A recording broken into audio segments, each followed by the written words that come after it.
Hello मेरे प्यारे साथियों, स्वागत है आपका हमारे channel Richa Bhardwaj exam study. चलिए दोस्तों, आज के इस नए क्लास को हम नए उत्साह के साथ शुरू करते हैं। आज हम आपके लिए हिस्ट्री से संबंधित 20 क्वेश्चंस लेके आए जो कि जीके के अंतर्गत आते हैं। चलिए, आपका आज का नया कोटेशन है, दोस्तों नियत अच्छी हो और मेहनत सच्ची हो तो कामयाबी ज़रूर मिले। आपके क्वेश्चन शुरू होते हैं अब।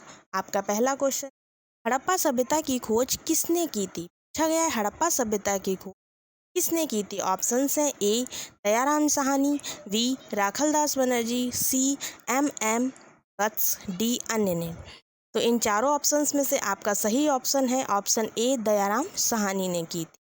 चलिए नेक्स्ट क्वेश्चन है आपका, वह शासक जिसने एक सच्चे जैन मुनि की तरह उपवास के द्वार शरीर त्याग दिया कौन था?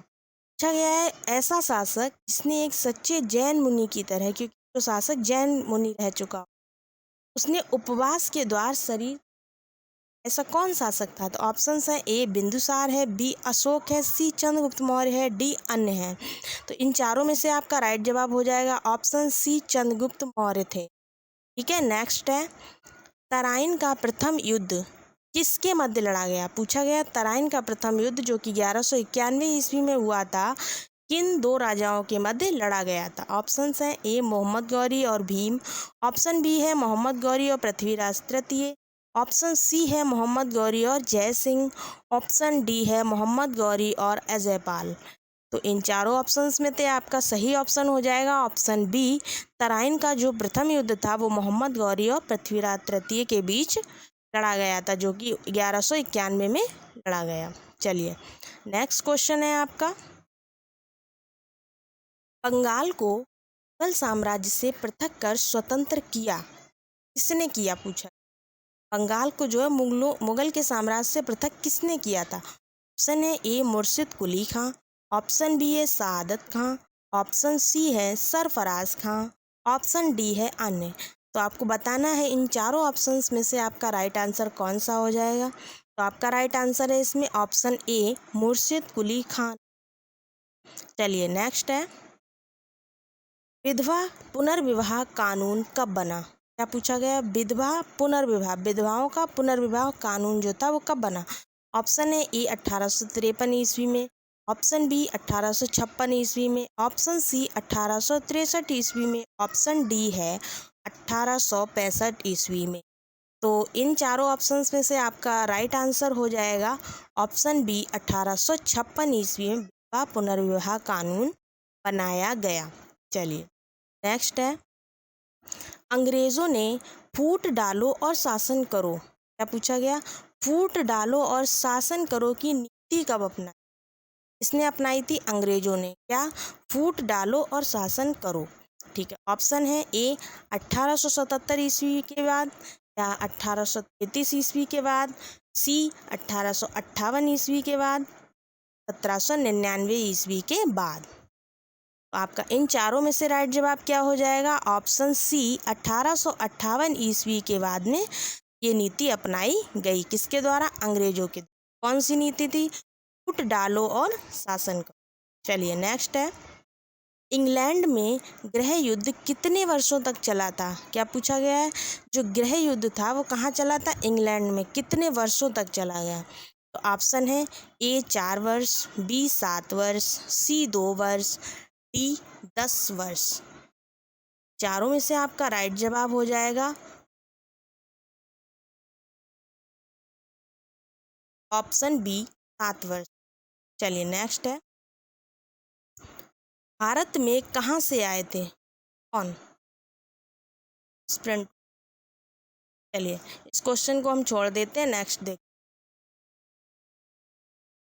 किस अवधि में रामायण एवं महाभारत की रचना हुई थी? क्या पूछा गया है? किस अवधि में रामायण एवं महाभारत की रचना हुई? दोनों की पूछी, रामायण और महा। तो आपके ऑप्शंस हैं ए सिंधु घाटी अवधि में, बी द्रविड़ अवधि में, सी वैदिक अवधि में, डी आर्य अवधि में। तो आपको बताना है इन चारों में से कौन सा ऑप्शन सही है। तो आपका राइट जवाब हो जाएगा ऑप्शन डी आर्य अवधि में रामायण एवं महाभारत की रचना हुई। चलिए नेक्स्ट है, गुप्त समाज की स्थापना किसने की थी? क्या पूछा गया है? गुप्त समाज जो है स्थापना किसने की थी? ऑप्शन है ए हर्षवर्धन ने, बी चंद्रगुप्त मौर्य ने, सी समुद्रगुप्त, डी ब्रह्मगुप्त। चारों में से आपका राइट जवाब क्या हो जाएगा? तो आपका आंसर है बी चंद्रगुप्त। क्या किया था? गुप्त समाज की स्थापना की थी। चलिए नेक्स्ट है, पानीपत की दूसरी लड़ाई किनके बीच हुई थी? क्या पूछा गया है? पानीपत की दूसरी लड़ाई पूछी गई है। आपके ऑप्शन हैं बेगम खान और हैमू, बी अकबर और मिर्जा हकीम, सी अकबर और बैम खान, डी अकबर और राणा प्रताप।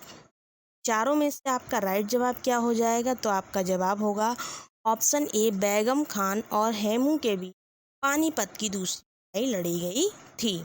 चलिए नेक्स्ट है, मोहम्मद गौरी कहाँ का शासक था? बताना है मोहम्मद गौरी जो था वो कहाँ का शासक था? ऑप्शन ए अफगानिस्तान का, ऑप्शन बी इराक का, ऑप्शन सी पर्सिया का, ऑप्शन डी तुर्की का। तो इन चारों में से आपका राइट जवाब हो जाएगा ऑप्शन ए अफगानिस्तान। मोहम्मद गौरी जो था वो अफगानिस्तान का ही शासक था। चलिए नेक्स्ट है, मस्तानी किस शासक की प्रेयसी थी? पूछा गया है कि वो किस शासक की प्रेयसी रही थी। Option A Bajirao Peshwa, option B Nana Saheb, option C Sahu Maharaj, option D Sher Shah. तो इन चारों में से आपका राइट जवाब हो जाएगा ऑप्शन ए बाजीराव पेशवा। मस्तानी किस शासक की प्रेयसी? बाजीराव पेशवा की। नेक्स्ट, बिहार प्रदेश को किस मुस्लिम शासक ने सर्वप्रथम जीता था? बिहार जो है उसको किस मुस्लिम अब सर्वप्रथम पहली बार? तो ऑप्शन है ए बाबर ने, बी खिलजी ने, सी तुगलक ने, डी चंगेज खान ने।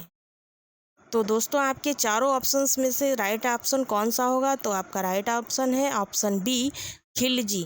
खिलजी जो था उसने बिहार प्रदेश को मुस्लिम शासक ने सबसे पहले जीता था। चलिए नेक्स्ट है, इंग्लैंड में नेक्स्ट है आपका अगला क्वेश्चन, मुगल काल में सर्वप्रथम शहर में अंग्रेजों ने अपने कारखाने स्थापित किए? क्या पूछा गया है? मुगल काल में सर्वप्रथम किस शहर में अंग्रेजों ने अपने कारखाने स्थापित? ऑप्शन है ए मद्रास, बी कलकत्ता, सी मुंबई, डी सूरत। तो इन चारों ऑप्शंस में से आपका राइट आंसर हो जाएगा ऑप्शन डी सूरत में। ठीक है, चलिए नेक्स्ट है, पहली सहायक संधि कौन सी थी? पूछा गया है जो सहायक संधि थी उसमें सबसे पहली वाली कौन सी थी? ऑप्शन है ए रुहेलखंड, बी निज़ाम, सी अवध, डी झांसी। तो आपका राइट जवाब क्या हो जाएगा? राइट जवाब हो जाएगा ऑप्शन बी निज़ाम जो थी वो पहली सहायक संधि थी। चलिए नेक्स्ट, कर्नाटक संगीत का पितामह किसे कहा जाता है? क्या पूछा गया? पूछा गया है कर्नाटक के संगीत का पितामह किसे कहा जाता है? ऑप्शन क्या है? ए मुत्तुस्वामी दीक्षितर, बी त्यागराज, सी पुरंदरदास, डी स्वाति तिरुपाल। चारों ऑप्शंस में से आपका राइट जवाब हो जाएगा ऑप्शन सी पुरंदरदास को कर्नाटक संगीत का पितामह कहा जाता है। चलिए नेक्स्ट है आपका, किसके शासनकाल में प्रथम चीनी यात्री भारत में आया था? क्या पूछा गया? किस शासक के शासनकाल में प्रथम चीनी यात्री भारत आया था? ऑप्शन है ए समुद्रगुप्त, बी चंद्रगुप्त प्रथम, सी हर्षवर्धन, डी चंद्रगुप्त द्वितीय। ठीक है, तो आपके ऑप्शंस में से आंसर कौन सा हो जाएगा? तो आपका आंसर है डी चंद्रगुप्त द्वितीय के समय में आया था। नेक्स्ट है, निम्नलिखित मुगल शासकों में से प्रिंस ऑफ विल्डर्स के नाम से पुकारा जाता है? क्या पूछा गया है? कौन से मुगल शासक को प्रिंस ऑफ विल्डर्स के नाम से पुकारा जाता था? तो ऑप्शन है ए अकबर, बी बाबर, सी शाहजहां, डी जहांगीर। दोस्तों आपका राइट जवाब हो जाएगा इस क्वेश्चन का शाहजहां। शाहजहां को प्रिंस ऑफ बिल्डर्स कहा जाता था। चलिए नेक्स्ट है, सिख समुदाय के अंतिम गुरु पूछा गया, सिख समुदाय के अंतिम गुरु कौन थे? तो आपका राइट जवाब क्या होगा? इसमें ऑप्शंस हैं गुरु अर्जुन देव, गुरु तेग बहादुर, गोविंद सिंह या इनमें से कोई नहीं। राइट आंसर हो जाएगा आपका ऑप्शन सी, गुरु गोविंद सिंह को सिख समुदाय के अंतिम गुरु माना जाता है। चलिए दोस्तों, आपको हमने आज हिस्ट्री के जीके से संबंधित 20 क्वेश्चंस करवाए हैं। हमारा वीडियो देखने के लिए आपको थैंक यू। और अगर आपने अभी तक हमारे चैनल को लाइक, सब्सक्राइब और शेयर नहीं किया है तो प्लीज़ करिए। Thank you.